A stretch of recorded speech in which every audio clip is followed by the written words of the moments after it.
Bismillahirrahmanirrahim. Assalamualaikum warahmatullahi wabarakatuh. Alhamdulillah, wassalatu wassalamu ala rasulillah wa ala alihi wa ashabihi wa man tabi'ahum bi ihsanin ila yaumiddin, amma ba'd.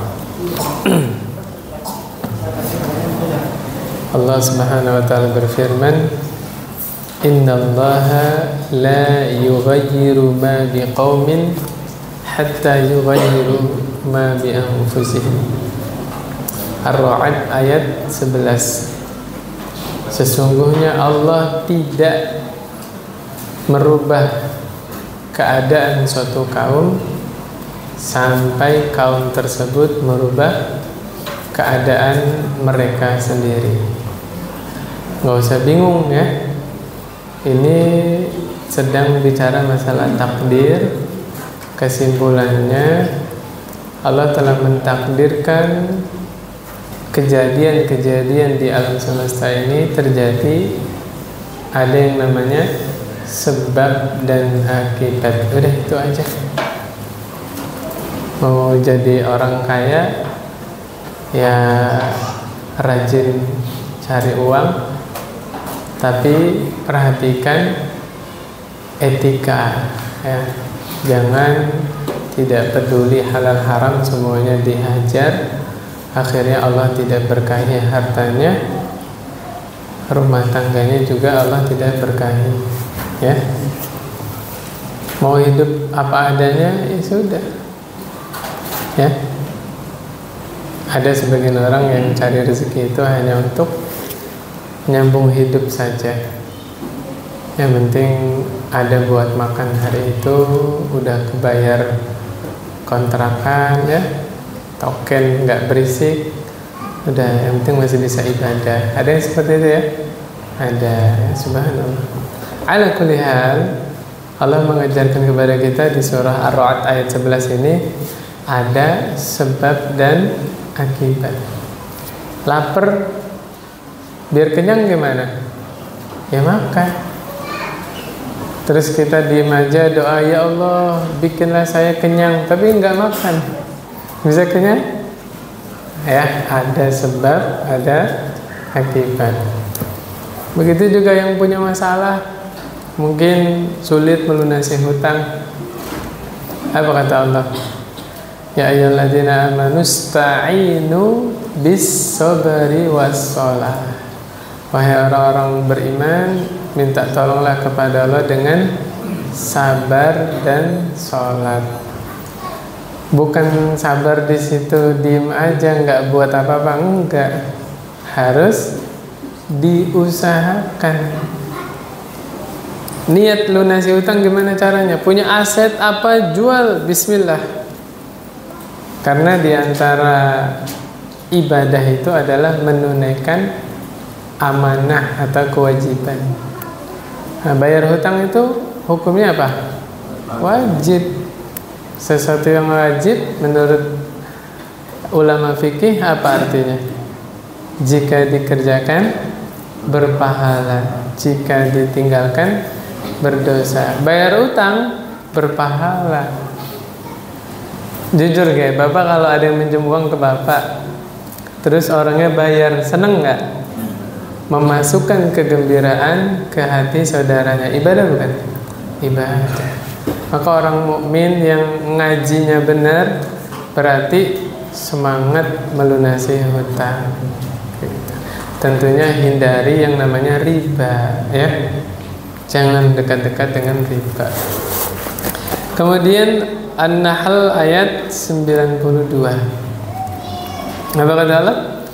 وَلَا تَكُونُوا كَالَّتِي نَقَضَتْ غَزْلَهَا مِنْ بَعْدِ قُوَّةٍ أَنْكَاثًا. Janganlah kalian menjadi seperti seorang wanita. Wanita yang bagaimana? Yang membongkar kembali kainnya. Jadi helai demi helai. Tadinya benang, sudah dipintal jadi bagus, jadi kain kuat. harusnya dipakai buat nutup aurat malah dibongkar lagi. Ini maksudnya apa?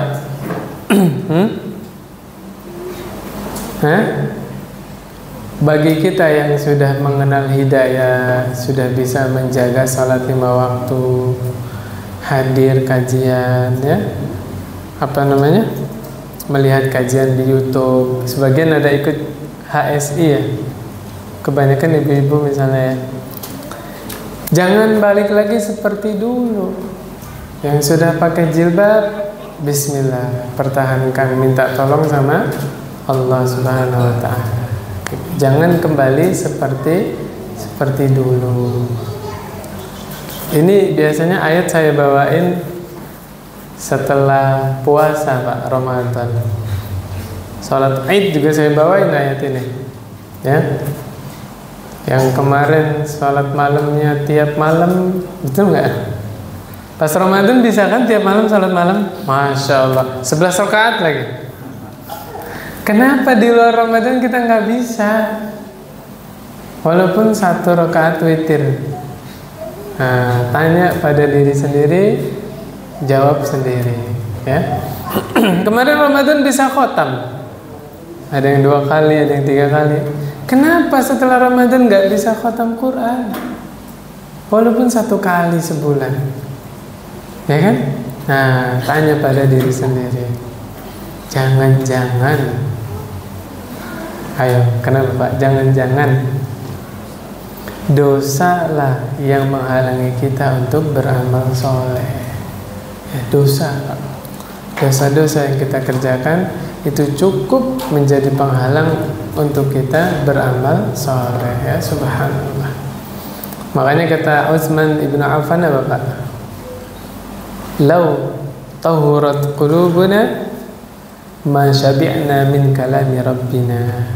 Seandainya hati kami ini bersih, kami tidak akan pernah puas, tidak akan pernah kenyang. Syabi'na artinya apa? Kenyang. Nggak akan pernah merasa kenyang dari membaca Al-Quran. Terus nagih. Hatinya bersih. Apa yang bikin hati kotor? Dosa. Berarti apa? Hubungan antara dosa dengan ibadah amal soleh itu berbanding lurus. Semakin jarang seseorang berbuat dosa, hatinya semakin bersih. Semakin bersih hati seseorang, dia akan semakin rajin, ya. Kalau kita malas sholat malam, malas baca Quran, apalagi hadir di pengajian, malas, jangan-jangan kita telah berbuat dosa, ya. La ilaha illallah. Kemudian Allah ingatkan lagi surah Al-Hadid ayat 16. Al-Hadid artinya apa Pak? Besi atau baja, ya. Kota apa? Negara. Kota kita apa namanya? Madinatul Hadid. Masya Allah. Kota baja, ya. Nama sekolah Pak, ya? Maksudnya sekolah Cilegon itu maksudnya, ya. Tapi namanya apa? Madinatul Hadid. Keren ya namanya, ya. Masya Allah. Nah, ada satu surat namanya surah Al-Hadid, baja, besi. Apa kata Allah di dalam ayat 16? Wala yakunu kalladina utul kitaba min qablu fatala alaihimul amad faqasat qulubuhum. Janganlah mereka seperti orang-orang yang telah menerima kitab sebelum itu, kemudian mereka melalui masa yang panjang sehingga hati mereka menjadi keras. Apa ini maksudnya? Poin yang pertama, tidak mengamalkan ilmu yang sampai pada mereka, ya. Tidak diamalkan ilmunya, akhirnya hatinya jadi keras. Dikasih kitab, dapat kitab, dapat pengetahuan kan, hatinya malah keras. Berarti apa? Tidak mengamalkan ilmu yang sampai kepada mereka. Yang kedua, bahaya menunda-nunda amal. Menunda-nunda amal, Allah ancam hatinya akan menjadi keras, ya. La haula wala quwwata illa billah. Makanya kalau belajar, kalau ngaji, jangan dijadikan hanya sebatas wawasan, pengetahuan, jangan. Tapi untuk apa? Diamalkan, evaluasi, perbaikan, evaluasi, perbaikan terus, ya. Kemudian ayat 27-nya itu panjang ayatnya itu. Nah, di sini dipetik ayatnya, fama ra'auha haqqa ri'ayatiha. Tapi mereka tidak memelihara sebagaimana mestinya. Memelihara apa? Memelihara kebenaran, memelihara amal soleh, ya, dan seterusnya. Orang-orang yang tidak memelihara kebiasaan baiknya diancam sama Allah, hatinya akan menjadi keras, ya. Saya tanya Pak, ada nggak orang yang semakin ngaji malah semakin sangar? Ada nggak? Ada. Ya, kalau lagi kajian ada anak baru apa murid baru, Pak? Jenggotnya dicukur, dilihatin. Ada nggak yang kayak gitu? Apa celananya masih isbal, dilihatin. Bukan begitu caranya. Dulu juga kita kan begitu. Dulu kita nggak tahu apa-apa, ya kan? Nah, ada masanya. Harusnya dirangkul. Ahlan, ya, ahlan wa sahlan, marhaban bi thalibil ilmi. Dari mana Pak? Pulangnya kemana? Gitu kan? Nah, kapan-kapan bareng Pak kajiannya. Kan jadi tambah nyaman kan? Wah, besok datang lagi saya. Coba baru sekali datang lu dipelototin. Astagfirullahaladzim. Berarti yang salah bukan kajiannya, siapa ya? Orangnya, ya. Nah, tadi ayat ya, sekarang hadis. Ini Nabi pesan kepada Abdullah ibnu Amr ibnu As. Oke. Betapa nasihat Nabi itu menghujam kepada hati sahabat. Ingat nggak siapa Abdullah ibnu Amr ibnu As? Yang nikah terus istrinya nggak disentuh, gara-gara apa? Malamnya khatam Quran. Setiap malam Pak khatam Quran. Coba zaman sekarang. Apalagi siangnya puasa tiap hari. Jadi dari subuh sampai maghrib puasa, ya. Nah, subhanallah, malamnya khatam Quran, siangnya puasa. Nggak sempet ketemu istrinya. Istrinya sabar lagi. Masya Allah, ya. Pas ditanya sama mertuanya kan, gimana suamimu? Alhamdulillah, suami saya orang yang baik. Ya, sabar kan? Tapi diadukan keluhannya. Tapi semenjak kita nikah nih, suami saya nggak pernah ngebuka penutup saya. Masya Allah, ya. Adukan dengan bahasa yang santun. Tahu kenapa Abdullah bin Amr getol ibadahnya? Nih, dapat nasihat dari Nabi. Ya Abdullah, la takun mithla fulan. Wahai Abdullah, jangan kamu menjadi seperti si fulan. Kenapa dengan si fulan? Kana yaqumul lail fataraka qiyamal lail. Si fulan itu dulu sholat malam, sekarang udah nggak sholat malam lagi. Waduh, ini ternyata fulannya kita semua ini.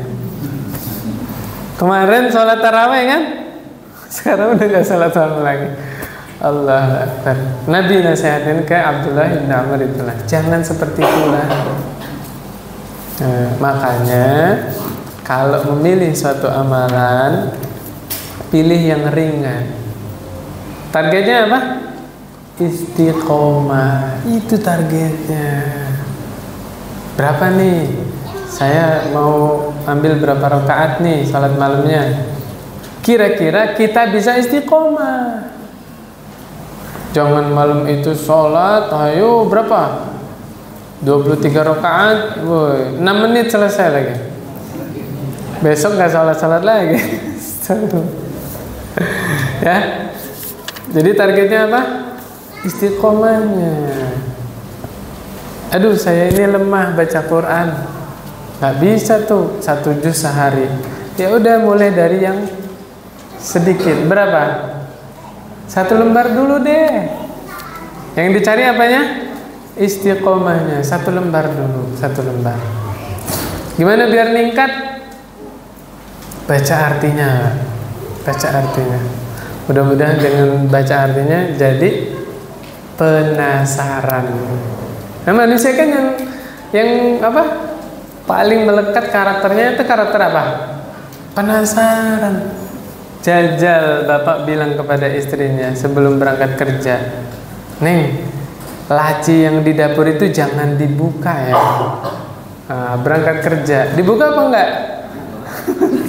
Walau penasaran, ada apa ini di dalam situ? Ya kan? Subhanallah, ya Masya Allah. Nah, itu sifat manusia ya. Sifat manusia. Masa kita nggak penasaran sama Al-Quran? Ya, Al-Quran itu dengan sebab Al-Quran para sahabat dibunuh, digebugin, diusir dari Mekah. Nabi Muhammad SAW akan dibunuh sebelum hijrah kan? Gara-gara apa? Al-Quran. Terus kita berpuluh-puluh tahun jadi orang Islam tidak penasaran ada apa itu di dalam Al-Quran. Jangan-jangan Islam kita selama ini hanya formalitas saja. Jangan-jangan. La haula wala quwwata illa billah. Nah, coba itu dibuka. Ya. Barangkali nanti suatu saat kita ngaji tafsir ya. Yang ringan-ringan aja. Juz amma gitu kan, surat-surat pendek yang biasa kita baca di sholat ya. Mudah-mudahan nanti ada waktunya. Kemudian berikutnya disunnahkan berkata baik dan berwajah ceria saat berjumpa dengan saudaranya. Surah Al-Hijr ayat 88. Apa kata Allah? Al-Hijr ayat 88. Allah bilang, "Wakhfid janahaka lil mu'minin." Rendah hatilah engkau terhadap orang-orang mukmin. Tuh, orang mukmin itu siapa? Ya, semua orang Islam, saudara-saudara kita orang mukmin. Allah yang bilang, Allah yang pesan. Kalau ketemu orang mukmin ngapain? Rendah hati, ya. Minimal apa? Giginya ditampakin. Nah, jajal bapak ketemu temannya, langsung giginya lihatin. Itu nular itu pak. Nanti dia juga begitu. Bener ya? Ya. Apa pesannya? Gigimu bukan aurat. Aurat bukan pak? Bukan. Lihatin. Makanya Nabi paling rajin ngapain? Siwak. Ya. Kemana-mana bawa siwak. Sebelum wudhu siwak, sebelum sholat siwak, sebelum baca Quran siwak, sebelum masuk rumah pak. Kan mau ketemu istrinya, mau cium istrinya kan, giginya dibersihin. Jangan ini istrinya dicium, tahan napas, bawa apa? Samsu. Allahu Akbar, la ilaha illallah. Astagfirullahaladzim, la ilaha illallah. Yang sunnah pakai kayu siwak, itu sunnah Nabi. Kenapa kita memilih yang mudorot, ya kan? Padahal ada yang bersih, ada yang sunnah. Subhanallah. Gitu. Jadi mulai sekarang kalau ketemu saudaranya ngapain pak? Senyum ya. Giginya liatin pak. Jajal bapak senyum giginya nggak kelihatan, kayak apa jadinya? Coba jajal senyum sama saudaranya tapi giginya nggak terlihat. Jadi aneh kan? Nah, giginya tampakkan ya, subhanallah.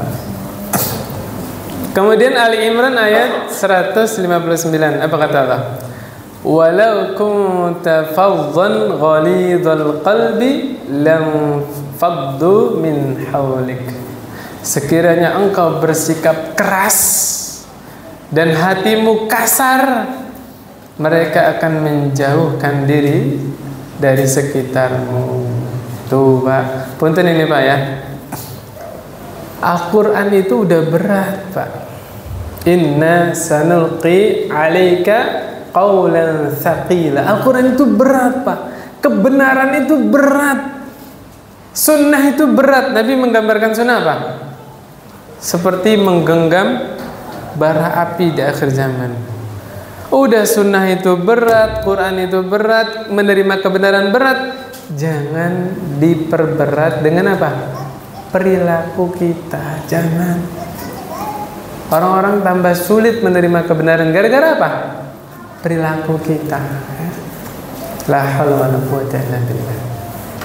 Maka jadilah kita orang-orang yang dengan sebab perilaku kita orang tertarik terhadap sunnah.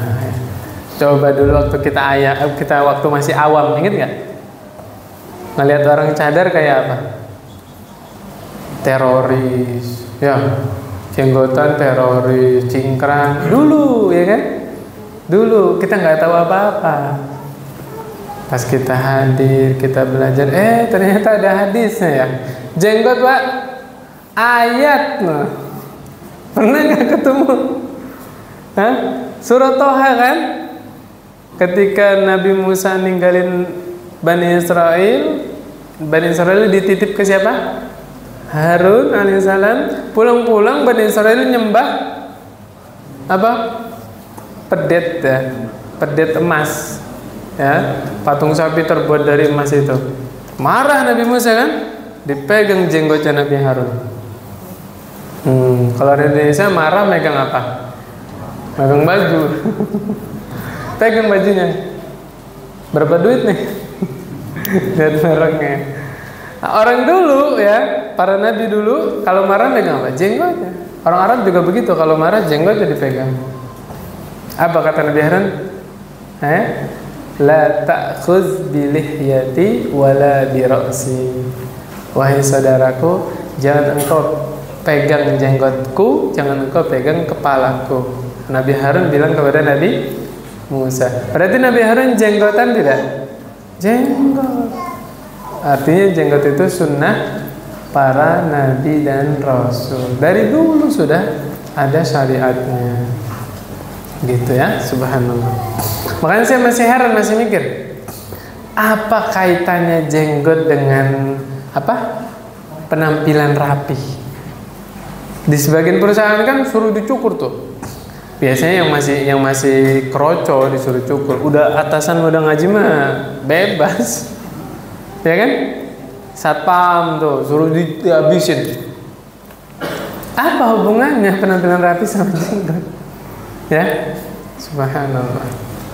Malah ada yang cerita ke saya, dengan sebab dia disuruh nyukur jenggotnya, dia keluar dari kerjaannya. Ada, ya, sebagian, subhanallah. Ala kulli hal, pesannya apa tadi Pak? Jangan sampai perilaku kita yang buruk menjadi penghalang orang lain mendapatkan hidayah. Jangan Pak, jangan. Kemudian di dalam hadis, ittaqun nar walau bisyiqqi tamrah. Jagalah diri kalian dari neraka. Suruh dijaga Pak. Walaupun dengan apa? Sepotong kurma, bisyiqqi tamrah. Separuh Pak. Masya Allah. Ya. Kebayang nggak Pak? Kenapa hadisnya ini isinya demikian? Karena dulu memang pangan itu terbatas. Masih ingat gak kita terangkan di sini di majelis yang sama? Sahabat dulu saking nggak ada makanan, makan apa Pak? Daun-daun dimakan. kotorannya sampai seperti kotoran unta. Allahu Akbar. Kayak apa zaman dulu? Saking nggak ada makanan. Zaman kita sekarang, berlimpah makanan. Di kulkas berhari-hari, ayo nggak kemakan, kebuang lagi. Ayo, bener nggak? Allahu Akbar. Ya, tuh kata Nabi, jagalah diri kalian walaupun dengan apa? Sepotong kurma. Bapak punya sebutir kurma tuh, buka puasa misalnya, temennya belum dapat kurma, potel. Subhanallah. Ya. Faman lam yajid fabi kalimatin thayyibah. Kalau nggak mampu sedekah, walaupun setengah kurma, nggak ada yang disedekahin, nggak punya nih, kita pengen ngasih ke orang lain, nggak ada, maka jagalah dirimu dengan apa? Kalimat yang baik. Subhanallah. Faedahnya di sini apa, Pak? Yang mampu menyelamatkan seseorang dari neraka apa? Sedekah atau lisan yang baik, ya, berucap yang baik. Hati-hati, Pak. Kebanyakan penyebab manusia masuk ke dalam neraka dua, Pak. Apa, Pak? Lisan sama kemaluan. Dua ini, Pak, penyebab paling banyak manusia masuk ke dalam neraka gara-gara apa? Lisan dan kemaluan. Makanya di sini disebutkan penyebab seseorang selamat dari neraka apa? Ucapan yang baik, ya, lisan yang baik atau sedekah. Ya, subhanallah. Kenapa di sini kok ditunjukinya setengah kurma? Coba kita analisa. Semakin kecil perbuatan seseorang, semakin mudah ikhlasnya. Bapak sedekah 20 juta sama 20 ribu, mana yang mudah ikhlas? 20 ribu. Gimana sih ayatnya tuh? Manusia itu kalau dapat kebaikan malah jadi pelit. Wa idza massahul khairu manu'a. Ya. Wa idza massahu syarru jazua. Manusia itu kalau dapat musibah, keburukan, dia ngeluh. Oke? Kalau dapat kebaikan jadi apa? Pelit. Contoh. Ada seseorang, dia uangnya tinggal 50 ribu doang, selembar 50 ribu, tapi dia orang baik. Oke? Gak ada uang lain, Pak, gak ada uang lain. Hari itu uang dia tinggal 50 ribu. Dia makan di warteg misalnya, atau di sidang. Tahu sidang, Pak? Nasi Padang. Ya. Nanti dikira saya diskriminasi lagi, nyebut warteg doang. Nah, kembalian kan ya, 50 ribu masih kembalian ya. Ya, makan yang normal aja, pakai ayam atau telur itu. Dia ngelihat ada tukang beca atau pemulung. Ringan itu 10 ribu, bismillah. Ya kan? Bismillah, 10 ribu. 10 ribu itu berapa persennya 50 ribu? 20%. Saya tanya, Pak, suatu hari Allah tambahkan rezeki ke orang ini, dia jadi punya uang 100 juta. Oke? 20%-nya 100 juta berapa? Hah? Berani dia kasih ke orang 20 juta? Wa idza massal khair manu'a. Manusia itu kalau dapat kebaikan, Allah limpahkan hartanya, jadi apa? Pelit. Paham, Pak? Subhanallah, itu sifat manusia. Maka jangan pelit, Pak. Minimal ke siapa? Keluarga. Punya 100 juta, transfer istrinya. Kaget istrinya, apa ini, Mas? Ya, subhanallah. Ya, la haula wala quwwata illa billah. Jelas, Pak ya? Oke, kita lanjut ke sini. Kata Nabi SAW, wal kalimatu thayyibatu shadaqatun, dan kalimat yang baik adalah sedekah. Allah dan Rasulnya tidak membatasi sedekah itu dengan uang, dengan makanan, tidak. Seluruh ucapan yang baik dinilai apa? Sedekah. Tadi habis sholat baca apa? Subhanallah, subhanallah, subhanallah. Berapa kali? Allah catat Bapak habis sholat sedekah 33 kali. Subhanallah. Lihat betapa luasnya rahmat Allah ya. Alhamdulillah berapa kali?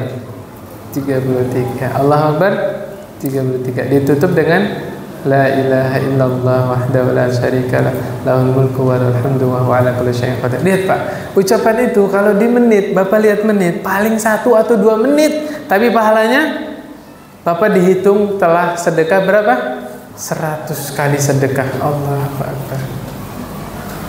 Dan lebih menakjubkan lagi kalau kita kembali ke hadis yang lalu-lalu gimana? Hah? Subhanallah tamla'ul mizan. Masih ingat Pak? Bacaan subhanallah memenuhi timbangan. Wa subhanallah walhamdulillah tamla'u ma baina samawati wal ard. Dan ucapan subhanallah walhamdulillah memenuhi antara langit dan bumi. Allah. Sayang kalau dilewat zikir setelah sholat itu. Sayang ya. Sebagian orang terperdaya karena ingin melakukan aktivitas berikutnya ya. Habis salam ngapain? Pelencing. Pelencing itu apa sih? Ya langsung pergi ya, lancing ya. Salam pelencing ya, subhanallah. Ya minimal sambil jalan atau sambil berkendaraan masih zikir ya, minimal kalau memang Bapak terburu-buru. Jangan tinggalkan zikir setelah sholat. Kemudian berikutnya kata Nabi SAW, la tahqiranna minal ma'rufi syai'an. Jangan engkau meremehkan perbuatan baik sekecil apapun. Walau antalqa akhaka biwajhin taliq. Walaupun engkau bertemu dengan saudaramu dengan wajah yang manis atau berseri-seri. Bapak udah pernah dengar ini penjelasan ibadah itu dibagi menjadi 2. Ibadah mahdhah, ibadah ghairu mahdhah. Kalau ibadah mahdhah ini yang wajib copas kepada Nabi, gak boleh dikurang, gak boleh ditambah.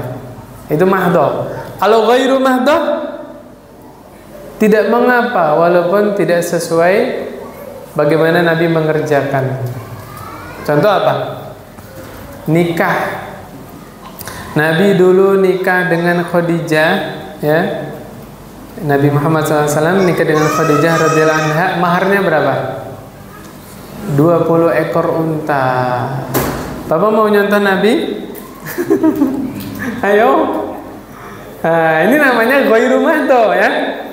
Yang penting ada mahar walaupun tidak sebanyak maharnya Nabi. Contohnya apa lagi? Senyum. Senyum ibadah enggak? Nah, senyumnya Nabi manis pasti. Senyum kita? Ya.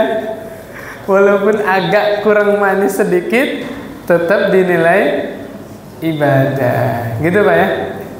Subhanallah. Kata Nabi SAW, jangan remehkan kebaikan sekecil apapun. Termasuk yang dipandang ibadah kecil apa? Senyum kepada saudaranya ya. Bahkan kalau kita nggak senyum ketemu saudara kita, akan menimbulkan apa? Salah paham.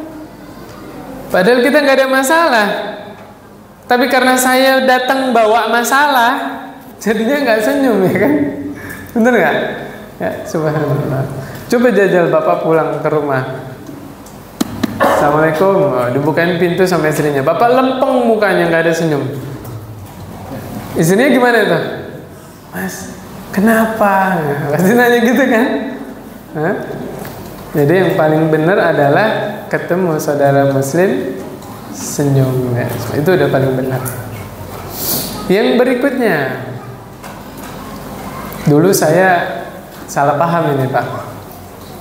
Ingat gak waktu saya mengkritik ada ustadz kalau ngisi kajian, Assalamualaikum warahmatullahi wabarakatuh, Yang jawab sedikit.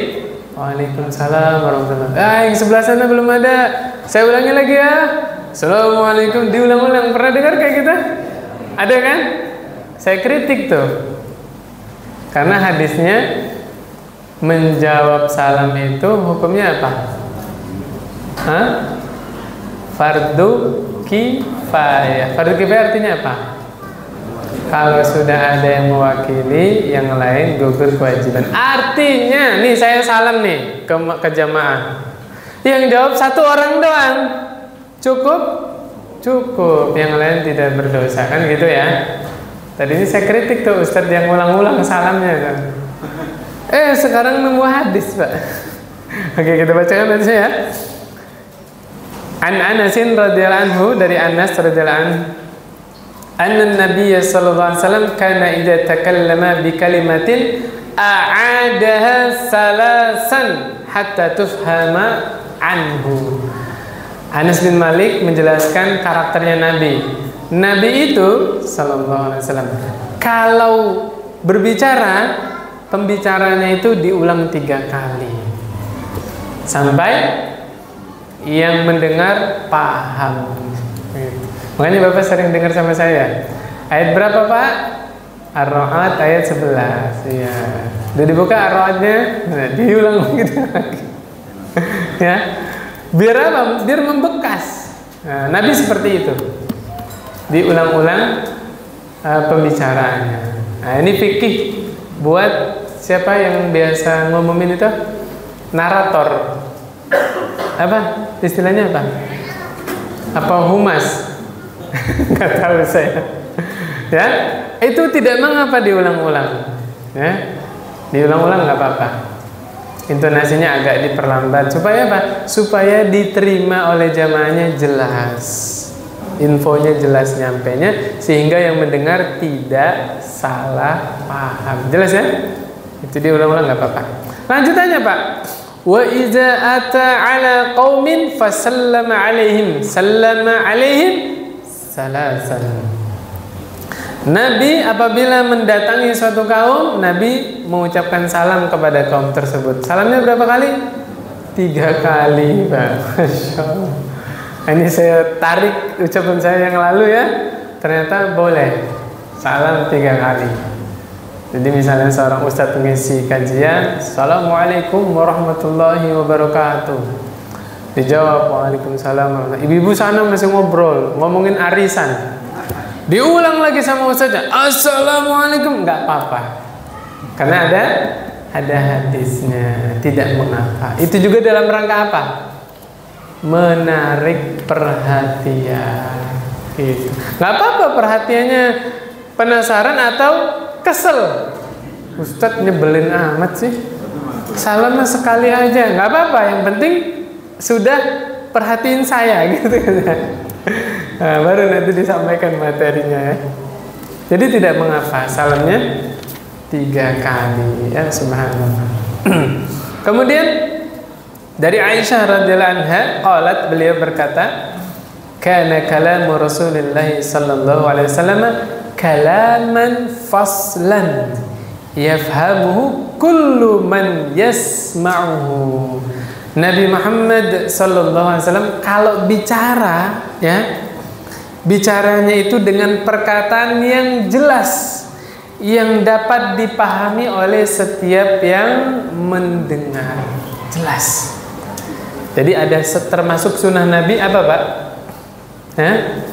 Bicara dengan artikulasi yang jelas. Gitu. Nggak apa-apa diperjelas. Saya punya teman itu, saya nggak sebut namanya ya. Masya Allah jelas banget kalau ngomong. A, I, U-nya itu jelas banget.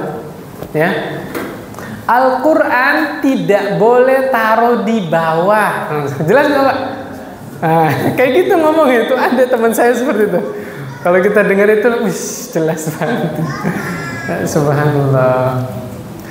Bahwa Al-Quran tidak boleh ditenteng, ya, dipeluk bawahnya. Jelas nggak, Pak? Nah, seperti itu pengucapannya, sehingga yang mendengar tidak salah paham, ya. Subhanallah. Nah, termasuk tulisan. kadang-kadang tulisan ini nggak ada komanya, kita salah paham. Kalau salah pahamnya di arti yang baik, bagus. Kalau salah pahamnya arti negatif, itu yang jadi masalah. Contoh, ada baliho tuh dari pemerintah, 2 anak lebih baik. Pernah dengar? Ustadz saya bacanya begini Pak, 2 anak lebih baik. Lalu nggak dikasih koma, ya salah sendiri ya. Itu maksud saya, koreksian. Jadi bukan hanya penyampaian, tapi bentuk tulisan juga diperhatikan. Kadang-kadang tuh saya kalau ada pertanyaan masuk dari ibu-ibu, punten ini ya, bukan sama ibu-ibu Pak, enggak. Ini mah oknum aja. Udah nggak ada komanya, kata-katanya disingkat lagi Pak, huruf-hurufnya itu loh. Saya baca 3 kali nggak paham juga. Makanya nggak saya jawab ya. Kenapa? Kalau saya salah paham, saya jawab, jawabannya salah benar. Salah, makanya sengaja saya nggak jawab. Nah, kalau ditanya lagi baru nanti saya tanya. Bentar, ini saya perjelas. Yang dimaksud pertanyaannya begini bukan? Itu. Kalau udah jelas pertanyaannya baru bisa dijawab. Kata ustadz saya di pondok ya, fahmus soal nisfu jawab. Paham soal itu setengah jawaban. Gitu. Pahami dulu soalnya. Itu dia sudah dapat apa? Setengah jawabannya. Tinggal nanti dijawab. Gitu. Karena sebagian orang yang ceroboh mendebat, membantah, apa sebabnya? Tidak paham sebuah pernyataan, atau dengarnya setengah-setengah, betul nggak? Contohnya apa? Wahabi mengharamkan ziarah kubur. Tuh, itu kesimpulan mereka itu Pak. Buka, sebutkan satu ustadz sunnah yang mengharamkan ziarah kubur, datangkan, ada nggak Pak?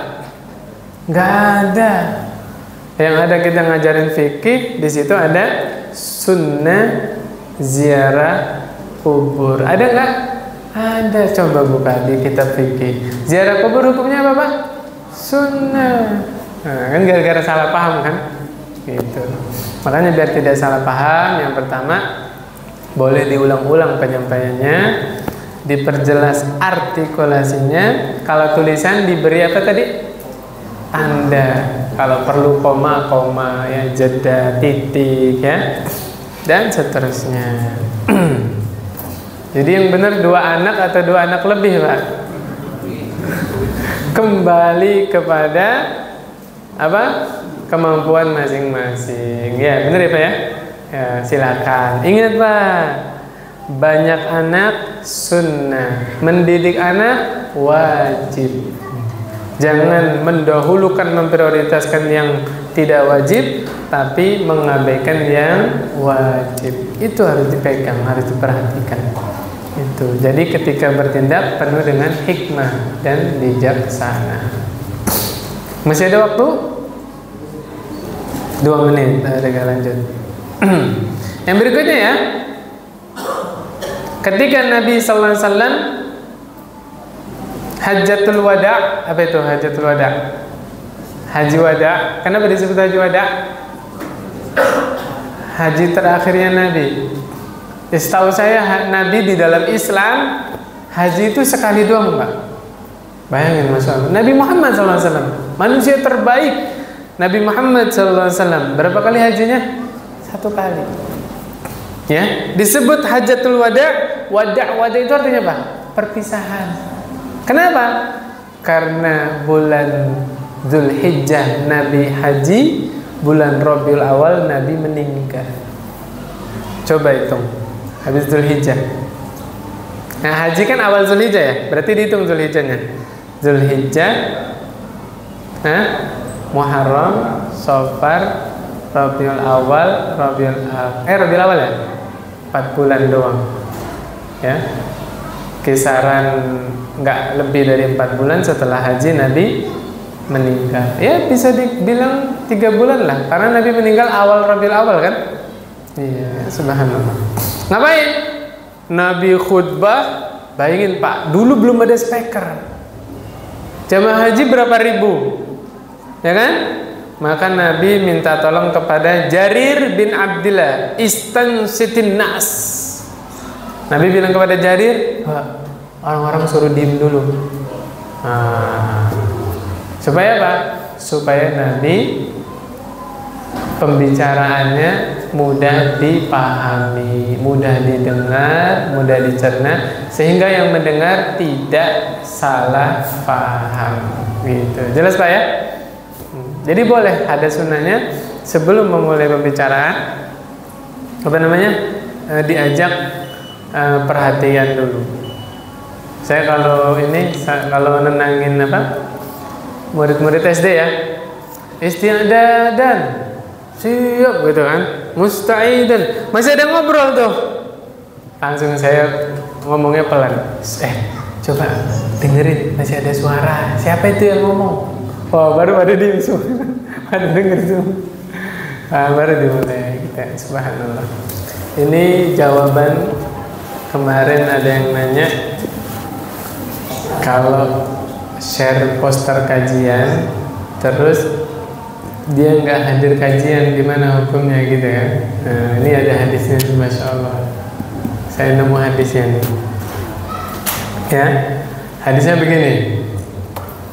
Dari Abu Wa'il Syafiq ibni Salamah, ya, Syafiq ibni Salamah. Dia berkata, Abu Wa'il ini muridnya Abdullah bin Mas'ud ya, berarti tabi'in. Kata beliau, Abu Wa'il Syafiq ibni Salamah, kana Ibnu Mas'ud radhiyallahu anhu yudzakkiruna fi kulli khamis. Nah, Abdullah bin Mas'ud itu bikin pengajian, ya, taklim setiap hari Kamis. Berarti apa? Sepekan sekali. Ya. Bukan berarti kajian malam Rabu bid'ah ya. Yang sunnah itu Kamis. Enggak. Nah, ini juga salah paham ya. Nah, yang kita ambil faedahnya apa?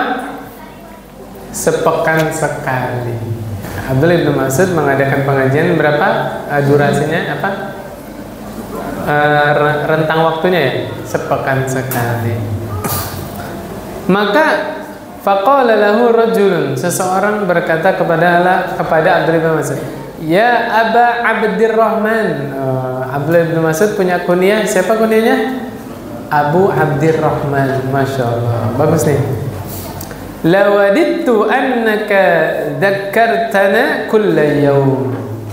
Saya kira lebih bagus lagi kalau engkau memberi nasihat kepada kita setiap hari. Pernah enggak masjidnya didatangi, punten ya, sekelompok jamaah yang suka iktikaf di masjid, keliling, pindah-pindah? Oh, belum pernah ya? Sebagian teman-teman ada ya?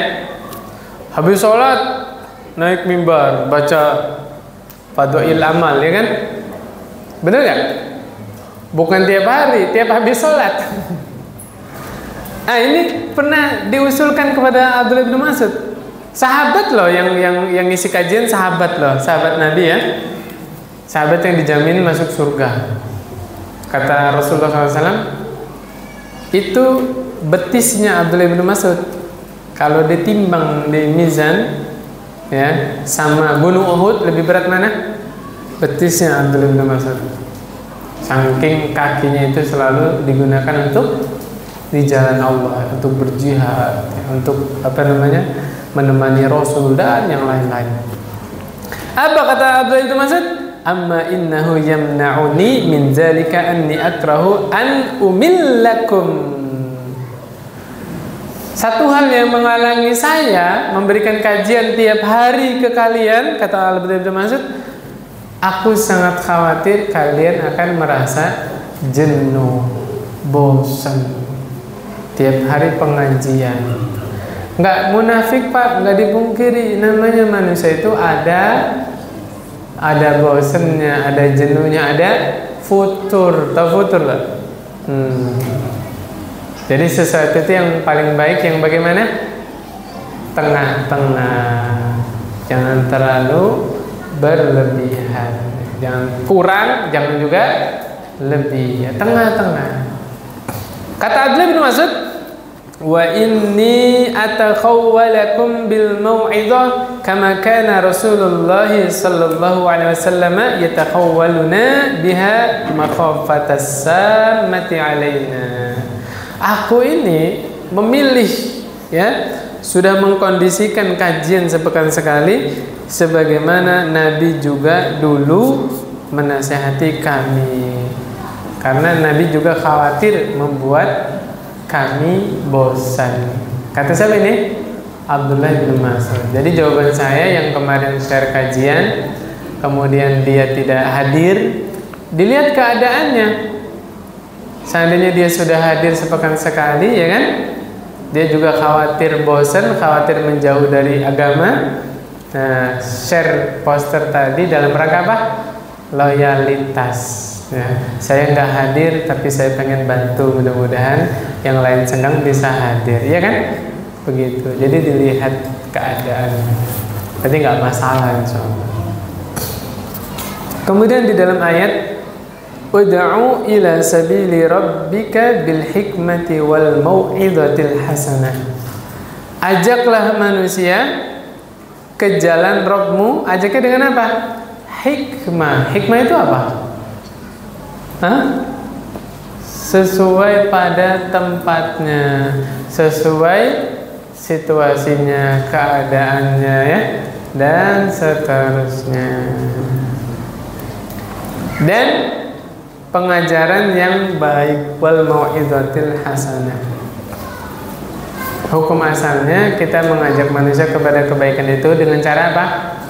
Dengan cara yang baik, hukum asalnya gitu. Walaupun nanti ada metode-metode pendisiplinan, ya, kepada anak, ya, seperti anak kalau udah usia 10 tahun boleh dipukul, ya.